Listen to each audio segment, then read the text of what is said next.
Opa, meninada, tudo bem? Espero que esse vídeo encontre vocês todos bem, com saúde, né? E se resguardando para que a gente possa voltar o mais rápido possível. E enquanto isso não acontece, né, eu vou por aqui, né, mandando uma mensagem para vocês sobre assuntos que nós já vimos em sala e nós vamos recapitular nessa primeira semana. E depois, seguindo ainda, eu vou continuando mandando conteúdo para a escola e a escola passando para vocês. E assim a gente vai se alinhando, né? E vocês não perdem o conteúdo, né? E tem um feedback. Vocês podem passar para a coordenação também as dúvidas que vocês tiverem, eles me repassam e assim a gente vai trocando durante esse período que, infelizmente, a gente está afastado, né, para tão logo em breve estarmos juntos de novo em sala. Bom, então eu escolhi para o tema aqui da nossa aula as leis ponderais e os modelos atômicos, que nós já vimos. Mas é mais para reforçar, né, porque eu sei que o assunto não é tão trivial assim, então eu espero que fique bem simplesinho para que vocês entendam, tá? Então, os processos químicos, as transformações químicas, elas diferem das transformações físicas porque nas transformações físicas não há alteração na estrutura íntima da matéria. Isto é, quando um corpo sofre uma transformação física, ele continua mantendo a sua integridade estrutural. Por exemplo, durante a evaporação da água, a água estava no estado líquido, após a evaporação a água está no estado gasoso, mas a água não deixa de ser água por conta disso. Uma bolinha de papel que você faça, o papel continua sendo o mesmo, mesmo com um formato diferente. Bom, então esses são exemplos de transformações físicas. Já em transformações químicas, você tem alterações na estrutura da matéria. Quer dizer, você tem a geração de novos produtos, tá? Até o século XVIII, as leis eram empíricas, né? Você não tinha nenhuma estrutura matemática que comprovassem o que era observado nas transformações. E, a partir daí, você tem o aparecimento de novos cientistas que trouxeram as leis ponderais à tona. Entre eles, destaca-se Richard Boyle e, especialmente, Antoine Lavoisier, que é considerado o pai da química. Foi decapitado na Revolução Francesa, mas o professor de História vai poder falar isso melhor do que eu. A lei de Lavoisier fala sobre a conservação das massas. Em termos mais gerais, na natureza nada se perde, nada se cria, tudo se transforma, né? E o que basicamente quer dizer isso? Que a matéria não pode ser criada a partir do nada e nem a matéria pode ser perdida para o nada.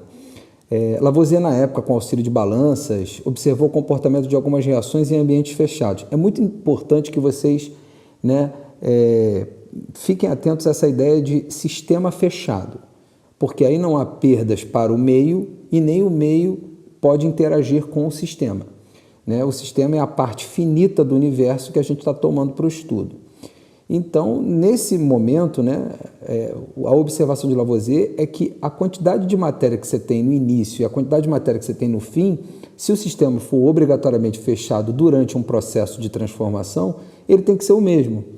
Então, o que acontece antes da reação e o que acontece depois, a massa tem que ser a mesma. A quantidade de matéria tem que ser igual, antes e depois.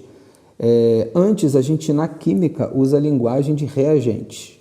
E o depois, na química, a gente usa a nomenclatura produtos, tá? Então, só para ficar claro esse conceito, o que vier antes são os reagentes. O que vier depois são os produtos. Beleza? Tá. Então, segundo essa lei, a lei da conservação de Lavoisier, né, num sistema fechado, a massa total dos reagentes é igual à massa total dos produtos. Como vocês podem observar aí no slide, a equaçãozinha do carbono combinando-se com oxigênio e formando gás carbônico. Se a gente partir do pressuposto que estão se combinando 12 gramas de carbono com 32 gramas de oxigênio, obrigatoriamente, se o sistema for fechado e não houve nenhuma perda para o meio, vão se formar 44 gramas de gás carbônico. Por que eu estou explicando isso aqui antes de entrar no modelo atômico de fato? Porque os modelos atômicos, eles só vêm justificar essas leis. Não se cria um modelo atômico para ele se adaptar às leis. O processo é o contrário. Na verdade, você já tem as leis experimentais observadas, e aí, a partir disso, você cria um modelo que se adapte melhor ao que você observa experimentalmente. Ok? Beleza. Então, seguindo. Num sistema fechado, a massa total dos reagentes obrigatoriamente tem que ser igual à massa total dos produtos, né? E a massa dos elementos que constituem a substância também vai permanecer constante, tá? Os elementos não se transformam uns nos outros. Eles, na verdade, se combinam de forma diferente. Você pode pensar nisso aqui de diversas maneiras. Você pode pensar nisso aqui, por exemplo, como eu falei com vocês em sala, né? Misturando farinha com leite, com açúcar, com fermento, você tem um bolo, né? Na verdade, todos os ingredientes já estão lá no bolo. Considerando que isso seja um sistema fechado, né? Tudo que constitui a farinha, tudo que constitui o açúcar, tudo que constitui o leite, tudo que constitui o fermento, no fim das contas, vai constituir o bolo. E se não houver nenhuma perda e nenhum ganho do meio externo, se o sistema for perfeitamente isolado, a massa do bolo vai ter que ser igual à massa da farinha, do açúcar, do leite e do fermento. Ok? Então, essa é a primeira lei, é a lei da conservação das massas. Para provar a lei de Lavoisier, vamos usar essa reação aqui que eu já mostrei para vocês em sala de aula, tá? Que é a reação entre o nitrogênio e o hidrogênio. O nitrogênio na natureza, ele aparece na forma de gás diatômico, tá? Ele é uma molécula com 2 átomos. O hidrogênio também na natureza, ele aparece na forma de gás diatômico, é uma molécula com 2 átomos. Quando eles se combinam, ele forma a molécula da amônia, que é uma molécula que tem 1 átomo de nitrogênio e 3 átomos de hidrogênio.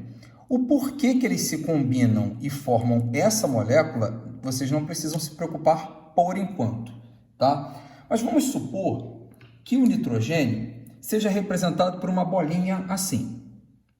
Como são 2 átomos, são 2 bolinhas assim.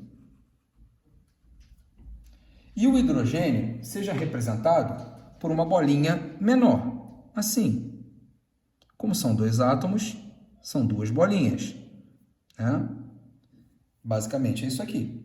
Então, a gente está fazendo reagir isso com isso aqui, né? Para formar justamente uma bolinha dessa aqui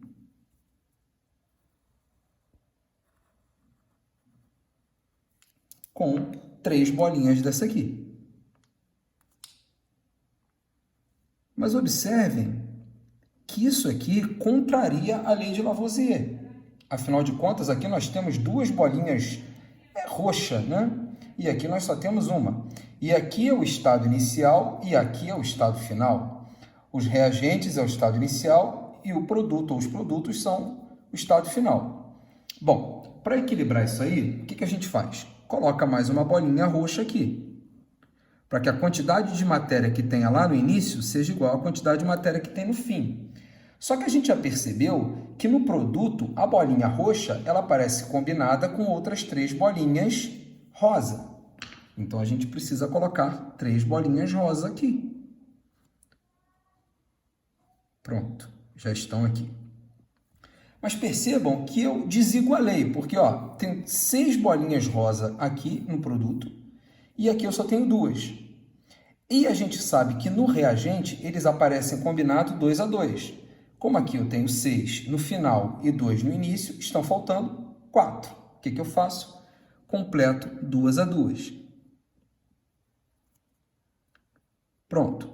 A quantidade que eu tenho aqui é a mesma quantidade que eu tenho aqui. 2 bolinhas roxas, 2 bolinhas roxas.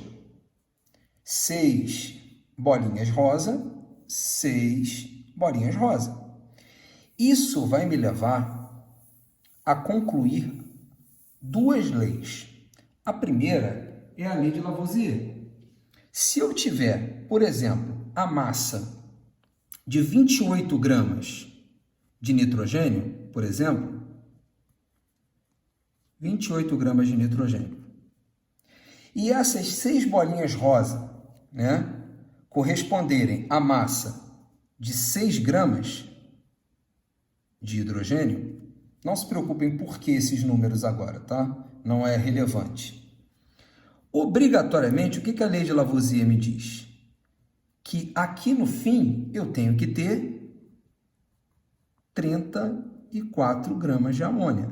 E é justamente isso que eu observo. Então, a massa dos reagentes, ela é igual à massa dos produtos. Aqui no caso são duas moléculas formadas, né? Uma mais a outra. Uma outra coisa que é relevante aqui é o seguinte, é uma outra lei ponderal que está sendo provada. Uma molécula de nitrogênio reage com 3 moléculas de hidrogênio e formam 2 moléculas desse gás, NH3. O nome desse gás é amônia, mas também agora não é tão relevante assim. O que a gente pressupõe? Que uma molécula dessa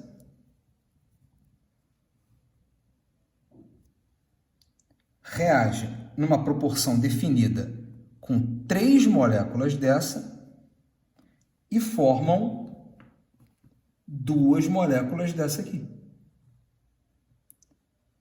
Essa proporção 1:3:2 é uma proporção definida. E aí a gente define a segunda lei ponderal, que é a lei de Proust.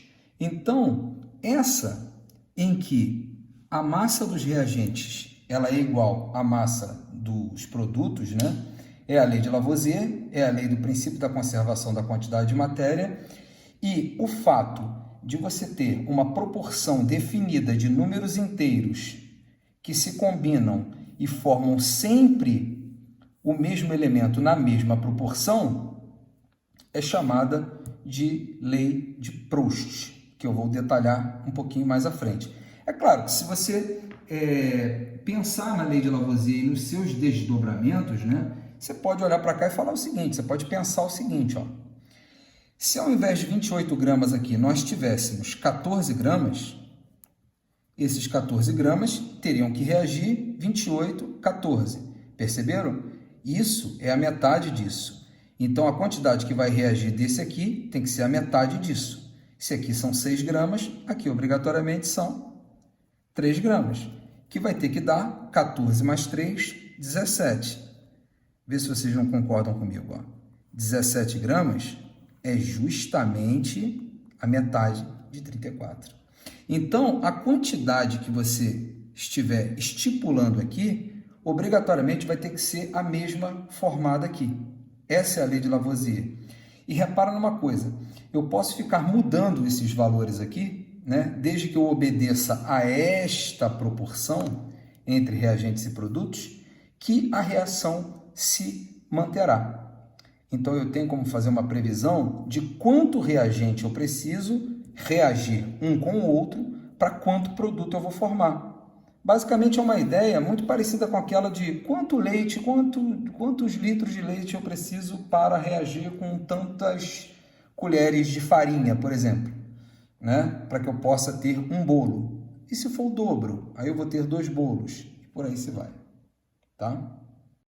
Então, como a gente observou ali na figurinha, né? Na formação de amônia, aqui vocês têm a decomposição da água, na verdade. A decomposição da água em oxigênio e hidrogênio, que sustenta a lei de Proust. Toda substância apresenta uma proporção em massa constante na sua composição, ou seja, substâncias compostas possuem uma composição fixa.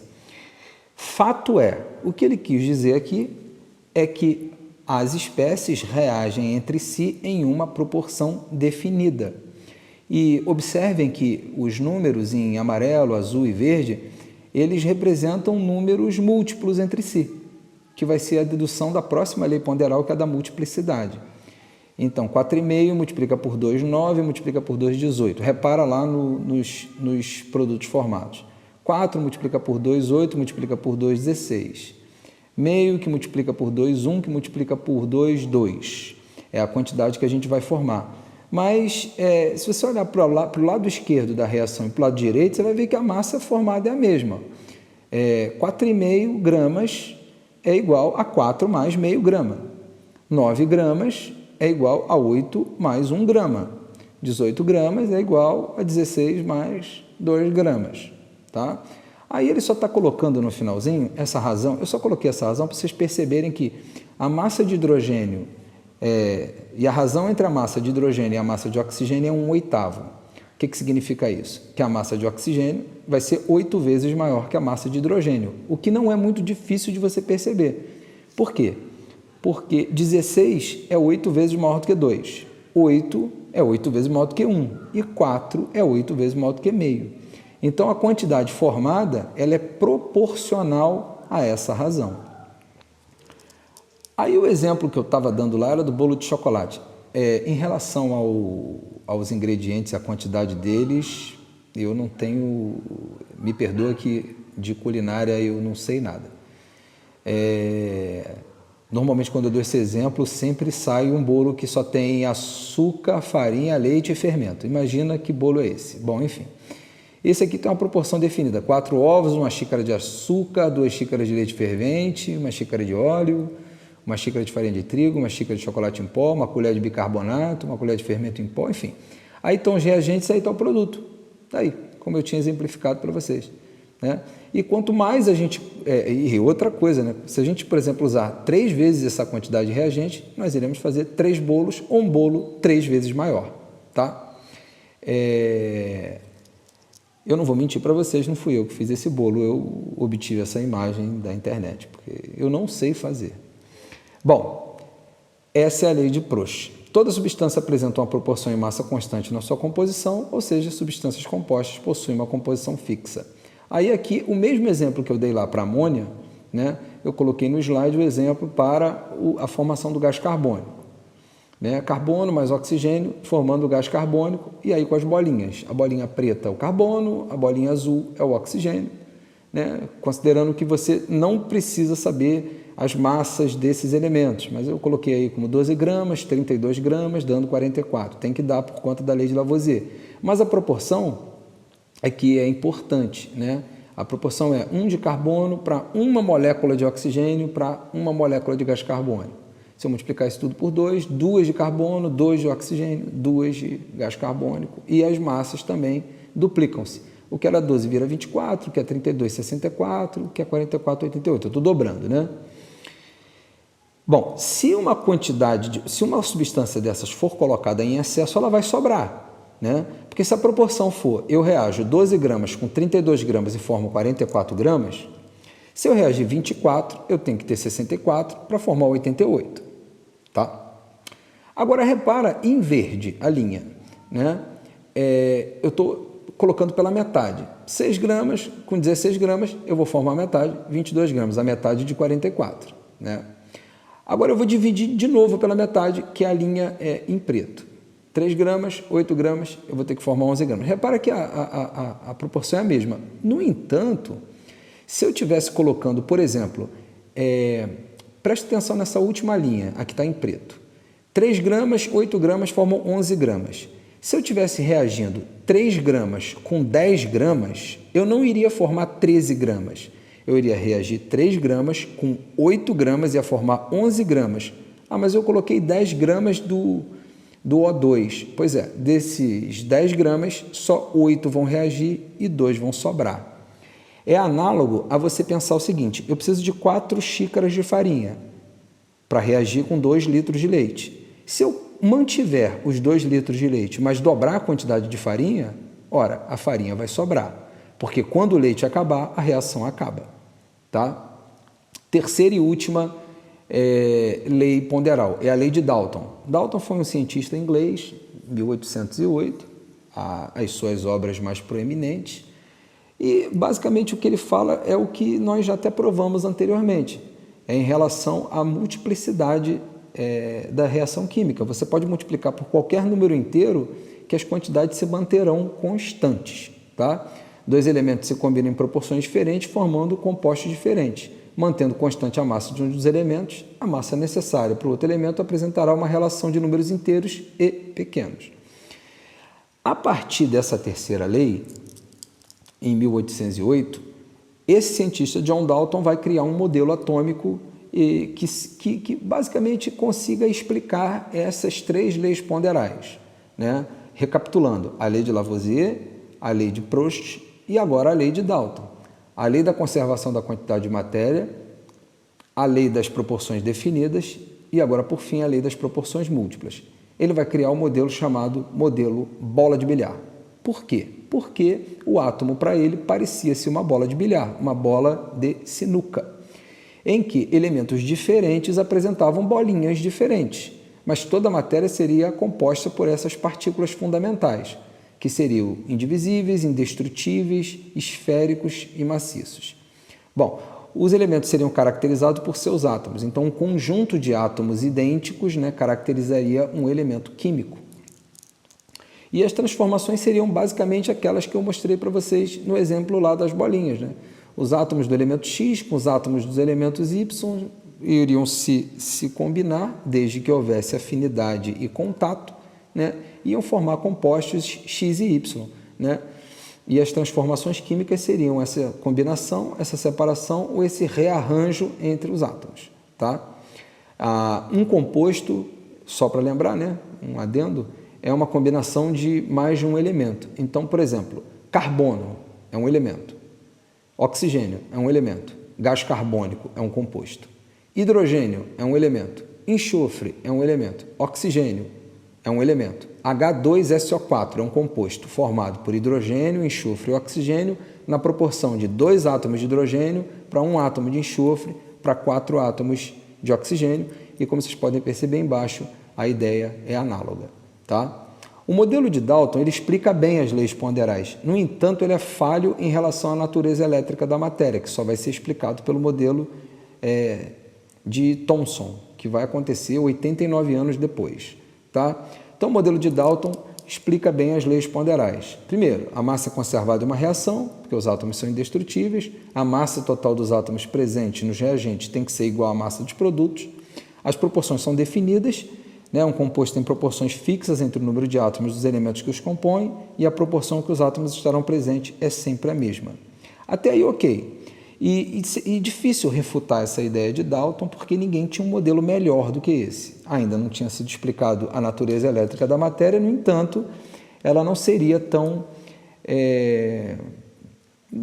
necessária por agora. Até que no final do século XVIII, exatamente ali por volta de 1895, né, Benjamin Franklin caracterizou as propriedades das cargas elétricas como positivo ou negativo. É uma coisa que é bem cotidiana de vocês. Vocês sabem, por exemplo, que o elétron é uma espécie negativa. Tá? E em meados do século XIX, foram construídas umas ampolas que lembram muito, isso eu também falei em sala, lembram muito lâmpadas frias, são ampolas de Crookes, são ampolas de tubos de raios catódicos. Reparem, agora eu vou mostrar para vocês uma figura que mostra essas ampolas de Crookes, né? A descarga elétrica passando por uma bomba de... Tem uma bomba de vácuo aí que é para fazer vácuo dentro da ampola de Crookes. Os dois terminais, um terminal positivo, um terminal negativo, e uma descarga elétrica passando. Essa descarga elétrica, como ainda não se conhecia o elétron, era chamado de raio catódico. Tá? O porquê isso não faz muita diferença agora ainda para vocês. Tá? Você tem simplesmente uma corrente elétrica passando por dentro de um tubo, que foi feito um vácuo dentro dele, e algumas experiências foram feitas por Thomson, né, para descobrir, ou pelo menos para investigar, a natureza elétrica da matéria. Bom, algumas dessas experiências são ele colocar um obstáculo por esse raio, e aí ele percebeu que formava uma região de sombra, quer dizer, o raio não atravessava superfícies opacas, né? O que é de se esperar, por exemplo, hoje, uma descarga elétrica não atravessa, por exemplo, a parede da tua casa, né, se ela for feita de concreto. Afinal de contas, esse é um material isolante. Né? Ele também colocou isso no vácuo para provar que ela se propagava em linha reta, né? A propagação retilínea dos raios catódicos. Ele colocou uma placa positiva e negativa nessa ampola para provar que esses raios catódicos eles se desviavam para o positivo e se afastavam do negativo. Logo, ele chega à conclusão de que a carga desses raios é negativa. E aí ele vai construir o seu modelo, né? Chamado modelo atômico de Thomson, que a gente chama de modelo de pudim de passas, né? Ou de um panetone redondo, como se preferir ter essa imagem mental. Bom, então, o modelo atômico de Thomson, pela separação da radiação, ele conclui que o átomo era composto de partículas positivas e negativas. E o número de partículas negativas deve ser igual ao número de partículas positivas por conta do caráter neutro do átomo. No entanto, ele coloca os elétrons no interior de uma massa gelatinosa numa esfera, lembrando o modelo de Dalton, como vocês podem ver nesse desenho aí, né? A carga positiva espalhada sobre a esfera e o elétron negativo incrustado nessa esfera, tal como passas num pudim de passas. O átomo seria esférico, constituído de um fluido positivo, no qual essas cargas negativas estariam dispersas e cravadas aí. A carga total seria nula, por quê? Porque o número de partículas positivas seria igual ao número de partículas negativas. O átomo agora já seria divisível por conta da descoberta do elétron. Esse é o ponto alto do modelo de Dalton, é a descoberta do elétron. Tá? O modelo ficou conhecido como pudim de passas. No entanto, eu nunca vi um pudim de passas, vocês também não, então é muito mais fácil você pensar nele como um panetone redondo. Por essa primeira, é até aí. Tá? O que é importante compreender nesse primeiro momento? Né? As leis ponderais, quais são elas? Né? A lei de Lavoisier, o contexto histórico, né? A lei de Proust, que é a lei das proporções definidas, né? E a lei de Dalton, que é a lei das proporções múltiplas. E entender também que os modelos eles aparecem em função de estarmos buscando uma explicação para essas leis. Tá? E aí aparece o primeiro modelo, que é o modelo de Dalton, né, caracterizado como bola de bilhar. E aí a consequente evolução do modelo de Dalton é o modelo de Thomson, 89 anos depois, com a descoberta do elétron a partir de experiências com raios catódicos. Então, é isso que é importante para essa aula. Tá? Então, esse é o conhecimento que eu esperava passar para vocês hoje, tá? Para esse primeiro momento. E com isso, você já consegue fazer bastante exercício do livro. E como atividade complementar, eu também vou mandar uma lista de exercícios dentro desse contexto, né, para que vocês também possam exercitar e talvez aí até desenvolver as próprias dúvidas e os próprios questionamentos para quando a gente, para que quando a gente interagir eu possa, né, descobrir qual foi a grande dificuldade que vocês tiveram nesse primeiro momento. Tá? Então estejam bem, cuidem-se. Um grande abraço em todos.